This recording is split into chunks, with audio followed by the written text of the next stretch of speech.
நிறைய பேர் ருத்ராஜ் கேப்டனை பற்றி குறை சொல்கிறீங்க. கோர்ஸ் அது பார்த்தாக்கா ரொம்ப ஏர்லி ஸ்டேஜில் இருக்காரு.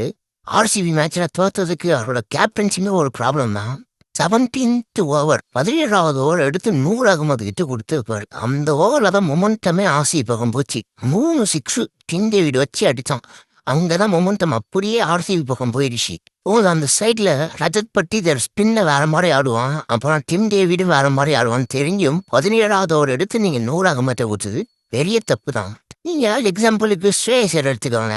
அன்னைக்கு சிஎஸ்கே மேட்ச்சுக்கு அகைன்ஸ்டா சகாலுக்கு 3 ஓவர் தான் போட்டிருந்தாரு. ஆனால் தூபே ஸ்ட்ரைக்கில் இருக்காருன்ட்டு அவருக்கு இன்னொரு ஓவர் தரவே இல்லை. நீங்கள் ரஜத் பட்டிதரே அதே மேட்ச்சில் எடுத்துக்கோங்க.